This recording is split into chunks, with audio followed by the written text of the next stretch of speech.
मैलेफिसेंट, जो कि एक बहुत ही अद्भुत और रोमांचक कहानी है। यह कहानी है एक परियों की राजकुमारी की। जब दुनिया के किसी कोने में दो राज्य थे, जहां एक राज्य पर बहुत ही क्रूर राजा हेनरी का शासन था, जबकि दूसरे पर मूर्स के नाम से जाना जाने वाला जादुई प्राणियों और परियों का घर था, जिसमें सभी लोग एक दूसरे पर काफी विश्वास करते थे। और यही कारण था कि मूर्स में कोई भी राजा नहीं था और वहाँ के लोग काफी खुशी खुशी रहते थे। वही मूर्स राज्य में रहती थी मैलेफिसेंट। मैलेफिसेंट बहुत ही खूबसूरत और अपने राज्य की सबसे शक्तिशाली परी है। एक दिन तीन नन्ही परियां मैलेफिसेंट को बताती हैं कि उसने अपने राज्य में एक इंसान को देखा है जो कि उसके राज्य में कुंड से हीरे चुराने आया था। यह सुनकर मैलेफिसेंट थोड़ी हैरान होती है, क्योंकि उसने आज तक किसी इंसान को नहीं देखा था, और अपने पंखों को फैलाकर हवाओं में उड़ने लगती है और उस जगह पे पहुंचती है जहां उस इंसान को देखा गया था। वहां पहुंचकर मैलेफिसेंट उस इंसान से मिलती है जो कि मैलेफिसेंट की उम्र का ही एक लड़का होता है, जिसका नाम होता है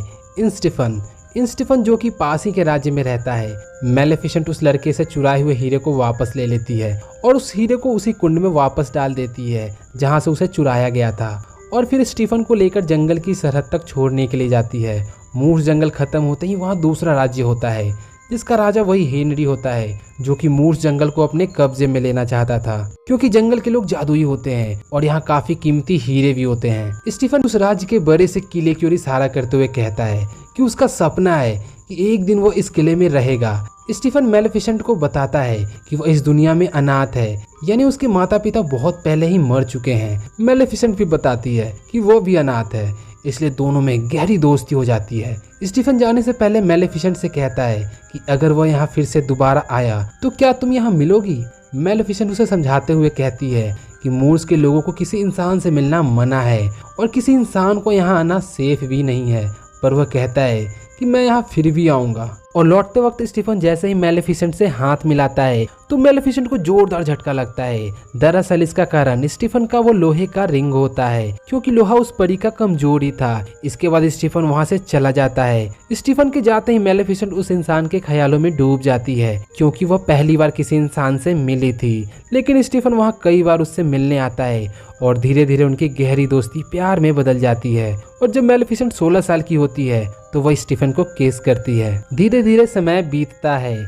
मैलेफिसेंट एक बहुत शक्तिशाली परी बन चुकी है, इसलिए वो मूर्स जंगल की रखवाली करती है। वह कई बार स्टीफन का इंतजार करती है, पर स्टीफन उससे मिलने नहीं आता है। स्टीफन को न पाकर वह काफी अकेला महसूस करने लगती है और उदास रहने लगती है, क्योंकि वह किसी इंसान के ईर्ष्या और लालच से बिल्कुल अनजान थी, पर उसे बहुत कुछ सीखना भी बाकी था। जब उस क्रूर राजा यानी हेनरी को पता चलता है कि मूर्स के जादुई लोगों की शक्तियां बढ़ रही है, तो अपने विशाल सेना के साथ मूर्स पर अपना कब्जा करने के लिए पहुंच जाता है। मैलेफिसेंट उसे रुकने का आदेश देती है, पर हेनरी कहता है कि वो राजा है और किसी दूसरे के आदेश को नहीं मानता। वो अपने सेना को आदेश देता है कि मुझे उस परी का सर चाहिए, और इतना सुनते ही राजा की विशाल सेना मूर्स जंगल की तरफ हमला करने के लिए बढ़ते हैं। पर तभी अचानक जमीन के अंदर से और जंगलों से अजीब अजीब से क्रिएचर बाहर निकलकर आने लगते हैं, और फिर इंसान और जादुई लोगों के बीच घमासान जंग होता है। उस जंग में मैलेफिसेंट राजा को बुरी तरह घायल कर देती है, पर राजा और उसके लोग अपनी जान बचाकर वहाँ से भागते हैं। चूंकि राजा बहुत जख्मी था, वो अपनी मृत्यु के कगार पर होता है, इसलिए अपने लोगों से कहता है कि आज तक मैंने अपने जीवन में पराजित नहीं हुआ, पर आज वो एक परी से हार गया है और वह इस कलंक के साथ नहीं मरना चाहता। इसलिए वो लोगों से वादा करता है कि जो कोई भी इस मैलेफिसेंट को मारेगा वो नया राजा बनेगा और अपनी खूबसूरत बेटी लीला से उसकी शादी करवाएगा। तभी हम वहाँ राजा के कमरे में स्टीफन को देखते हैं। स्टीफन राजा का नौकर बन गया था।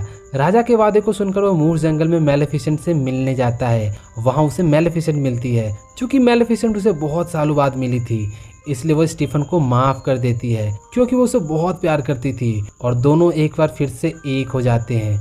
स्टीफन मैलेफिसेंट से कहता है कि तुम्हें अब सतर्क रहने की जरूरत है, क्योंकि राजा हेनरी तुम्हें किसी भी कीमत पर मारना चाहता है। और उस दिन दोनों एक दूसरे के साथ ही अपनी रात बिताते हैं। इसी दौरान स्टीफन मैलेफिसेंट को पीने के लिए पानी देता है।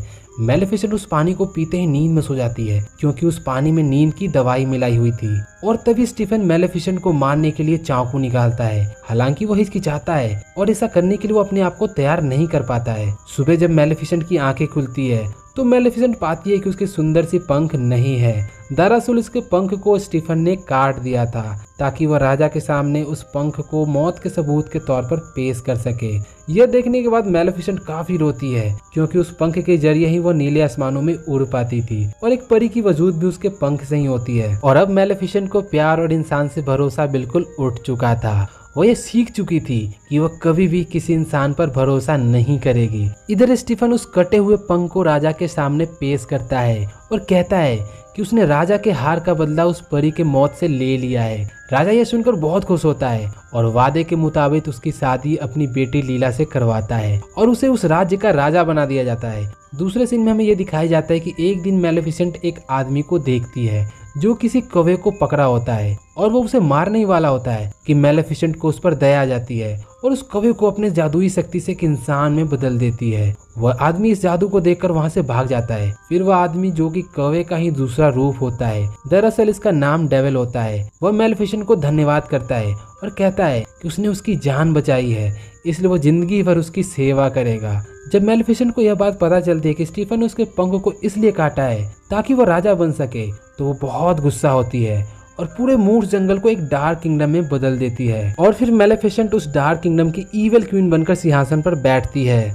धीरे धीरे समय बीतता है और स्टीफन जो कि अब एक राजा बन चुका है, उसकी पत्नी एक बेटी को जन्म देती है जिसका नाम ऑरोरा रखा जाता है।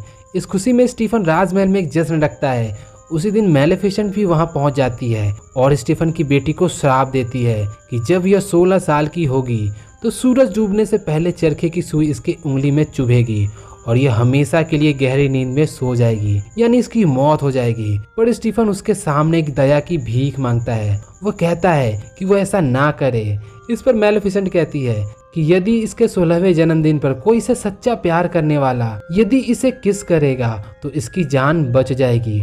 और इसके बाद मेलेफिसेंट वहां से चली जाती है। राजा स्टीफन इस बात से बहुत डर जाता है और अपनी बेटी ऑरोरा को 3 नन्ही परियों को सौंपता है और कहता है कि इसे यहाँ से बहुत दूर ले जाओ और जब यह 16 साल 1 दिन की हो जाए तब इसे वापस ले आना ताकि मेलेफिसेंट का श्राप टल जाए। फिर वो महल में रखे सभी चरखे को जलाने का आदेश देता है और अपनी सेना को उस मूर्ख जंगल में मेलेफिसेंट को मारने के लिए भेजता है। मगर मेलेफिसेंट अपने जादू से मूर्ख जंगल के चारों ओर पेड़ों की ऊंची दीवार खड़ी कर देती है और ये ऐसी दीवार होती है जिसके अंदर कोई भी इंसान नहीं जा सकता। हालांकि स्टीफन की सेना उस दीवार को जलाने की कोशिश करती है पर उनकी सारी कोशिशें नाकाम हो जाती है। इधर दूसरी तरफ वो 3 नन्ही परियां ऑरोरा को अपने झोपड़ी में लाती है और फिर अचानक तीनों इंसान में बदल जाते हैं क्योंकि वो परियां इतनी नन्ही थी कि उस छोटे कद में ऑरोरा का ख्याल नहीं रख पाती। एक दिन किसी तरह मेलेफिसेंट को पता चल जाता है कि स्टीफन ने अपनी बेटी को कहाँ छुपा रखा है। फिर वो उसी झोपड़ी में जाती है जहाँ पर ऑरोरा को छुपाया गया था। वो उसे डराने की कोशिश करती है पर ऑरोरा उसे देखकर हंसती है। फिर मेलेफिसेंट और उसका कौवा दोनों ऑरोरा पर नजर रखते हैं। जब ऑरोरा थोड़ी बड़ी होती है तो एक दिन खेलते खेलते एक खाई के पास पहुंच जाती है और वो उसमें गिरने ही वाली थी पर तभी मेलेफिसेंट उसे अपने जादू से पैर के जरिए बचा लेती है। क्योंकि मेलेफिसेंट बुरी नहीं है, उसके हालातों ने बस उसे बुरा बनने पे मजबूर कर दिया है और वह कहीं ना कहीं उसके दिल में ऑरोरा के लिए एक जगह होती है। धीरे धीरे बदलते हुए समय और मौसम के साथ ऑरोरा बड़ी होने लगती है जो कि बहुत ही खूबसूरत होती है। और जब ऑरोरा 15 साल की हो जाती है तो एक दिन वो पेड़ों की दीवार के पास जाती है। ऑरोरा जानना चाह रही है कि इस पेड़ों की दीवार के पीछे क्या है और उसी दिन मेलेफिसेंट अपने जादू का इस्तेमाल कर उसे दीवार के अंदर यानी मूर्ख जंगल में लाती है। जब ऑरोरा मेलेफिसेंट को देखती है तो वह कहती है कि मैं जानती हूँ आप मेरे गॉड मदर हैं क्योंकि बचपन से लेकर आज तक आप मेरे आसपास ही थी। मैंने हमेशा आपको अपने पास महसूस किया है और आपने मेरी हर समय देखभाल की है। दूसरी तरफ हम देखते हैं कि स्टीफन की पत्नी की तबीयत बिगड़ने लगती है पर स्टीफन को उसका जरा भी फिक्र नहीं होता है क्योंकि वो मेलेफिसेंट के श्राप के चलते डिप्रेशन में जा चुका था। वो कहता है कि उसे बस उस दिन का इंतजार है जब वो मेलेफिसेंट को मार देगा और उसकी बेटी उस श्राप से मुक्त हो जाएगी। वहीं दूसरी तरफ मेलेफिसेंट और ऑरोरा अपना ज्यादा समय साथ में बिताने लगते हैं और धीरे धीरे उनमें एक दूसरे के लिए प्यार उभर आता है। जब ऑरोरा का 16वां जन्मदिन बहुत पास होता है तो मेलेफिसेंट बहुत डर जाती है क्योंकि उसके श्राप के अनुसार उस दिन उसका मरना तय होता है और मेलेफिसेंट अब नहीं चाहती है कि उसकी मौत हो, इसलिए वो एक दिन अपनी शक्ति से उस श्राप को खत्म करने की कोशिश करती है, पर इसमें वो नाकामयाब हो जाती है क्योंकि श्राप देते वक्त मेलेफिसेंट ने कहा था कि दुनिया की कोई भी ताकत इस श्राप को खत्म नहीं कर सकता। और इस बात का इसे बहुत दुख होता है क्योंकि वो अरोरा से बहुत प्यार करती थी। एक दिन अरोरा मेलेफिसेंट से पूछती है कि यहाँ सभी परियों के पंख हैं, पर आपके पंख कहाँ गए। मेलेफिसेंट यह सुनकर बहुत उदास होती है और कहती है कि मेरे भी पंख थे, पर किसी एक बुरे इंसान ने इसे चुरा लिया। वो इतने बड़े और मजबूत थे कि उसके जरिए वो आसमान और बादलों में उड़ा करती थी। फिर अरोरा मेलेफिसेंट से कहती है कि वह उसके साथ हमेशा के लिए मूर्स जंगल में रहना चाहती है। मेलेफिसेंट कहती है कि वह भी ऐसा ही चाहती है। फिर अरोरा कहती है कि कल मेरा 16वां जन्मदिन है और कल वो अपने आंटियों से पूछकर यह हमेशा के लिए उसके पास रहने आ जाएगी। इतना कहकर अरोरा वहाँ से चली जाती है। रास्ते में उसे एक लड़का मिलता है जिसका नाम होता है फिलिप, जो कि उसके ही उम्र का होता है। दरअसल वो लड़का स्टीफन के राज्य में जा रहा था और रास्ता भटक गया था।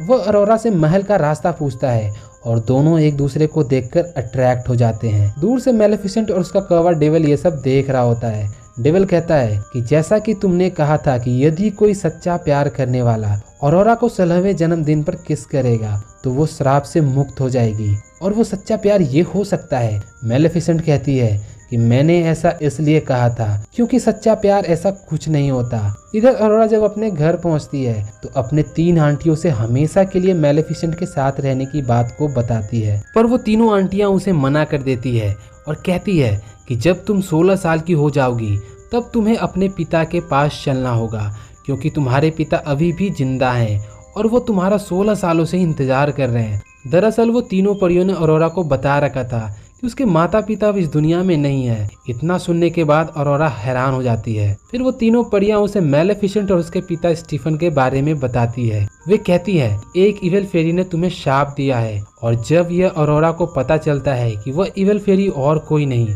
बल्कि उसकी गॉड मदर है, तब वो मेलेफिसेंट के पास जाती है और मेलेफिसेंट वहाँ सारी बातें कबूल कर लेती है। अरोरा वहाँ से भाग जाती है और सीधा अपने पिता स्टीफन के पास पहुंचती है। स्टीफन अरोरा को देखकर काफी गुस्सा होता है क्योंकि उसने 3 नन्ही परियों को उसके 16वें जन्मदिन के एक दिन बाद लाने को कहा था, पर वो एक दिन पहले ही पहुंच जाती है। वह अरोरा को एक कमरे में बंद करवा देता है, पर स्टीफन चाहे जो कुछ भी कर ले वह शाप को नहीं टाल सकता। और अगले दिन जिस दिन अरोरा का जन्मदिन होता है वो उस शाप के ताकत से मंत्रमुग्ध हो जाती है और अपने आप उस कोठरी में पहुंचती है जहां पर स्टीफन ने उस चरखे को रखवा दिया था जिस पर वो सुई लगी होती है, और चरखे पर लगे उस सुई पर अपनी उंगली चुभोती है और उसके उंगली चुभोते ही वो गहरी नींद में चली जाती है। और उस सांप के मुताबिक वो उस नींद से कभी नहीं उठने वाली थी। जब यह बात स्टीफन को पता चलता है कि मेलेफिसेंट का शाप पूरा हो गया है, वो बहुत परेशान होता है, पर वो तीनों नन्ही परियां उसे बताती है कि अगर उसने अरोरा को ट्रू लव किस किया तो वो उस गहरी नींद से उठ सकती है।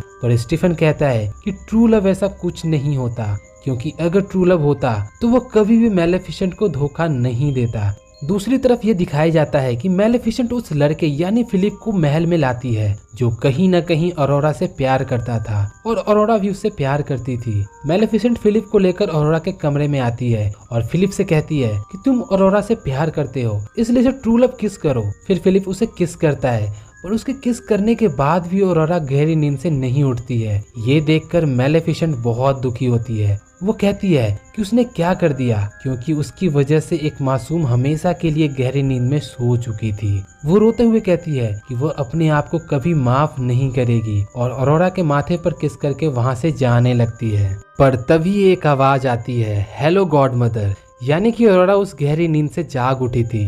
दरअसल ट्रू लव जिस पर किसी का भी भरोसा नहीं होता है, वो ट्रू लव मेलेफिसेंट और अरोरा के बीच में होता है। फिर अरोरा मेलेफिसेंट के साथ हमेशा के लिए मूर्स जंगल में रहने के लिए जाने लगती है, पर तभी स्टीफन के लोग पहुंच जाते हैं और उसे लोहे की जाल में फंसा लेते हैं, क्योंकि स्टीफन जानता था कि लोहा परियों की कमजोरी होती है। तभी मेलेफिसेंट उस डेविल यानी उसका जो कौवा होता है उसे अपने जादू से ड्रैगन बना देती है और वह ड्रैगन बनकर वहां स्टीफन के लोगों को जला देता है और मेलेफिसेंट को कैद से छुड़ा लेता है। पर तभी स्टीफन के और लोग वहां पहुंच जाते हैं और मेलेफिसेंट को लोहे के कवच से चारों तरफ से घेर लेते हैं और फिर उसके सामने स्टीफन आता है जो कि पूरी तरह से लोहे की कवच में ढका होता है। वो मेलेफिसेंट को मारने के लिए आगे बढ़ता है। इधर अरोरा को मेलेफिसेंट का पंख दिखता है जो कि एक लोहे की जंजीर में कैद था। वह उस पंख को आजाद कर देती है और वह पंख फिर से मेलेफिसेंट में आके जुड़ जाते हैं। पंख जुड़ते ही वो स्टीफन को उड़ाकर महल के सबसे ऊपर ले जाती है, पर फिर वो स्टीफन को छोड़ देती है क्योंकि वह उसे मारना नहीं चाहती थी।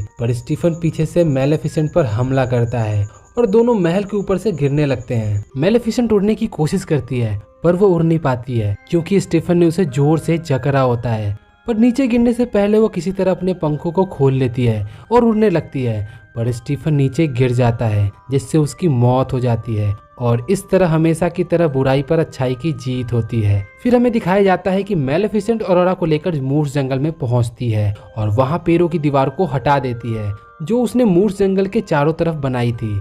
और एक बार फिर मूर्स जंगल हरे भरे जंगल में तब्दील हो जाता है और अरोरा को उस मूर्स जंगल का राजकुमारी बना दिया जाता है। और इसी के साथ ये कहानी एक हैप्पी एंडिंग के साथ यहीं खत्म होता है। तो दोस्तों वीडियो अच्छी लगी हो तो वीडियो को लाइक कर चैनल को सब्सक्राइब जरूर करना और यदि कोई सजेशन हो तो कमेंट बॉक्स में जरूर बताना। तो मैं मिलता हूँ आपसे एक नई वीडियो और एक नई एक्सप्लेनेशन के साथ। Till then take care and bye bye.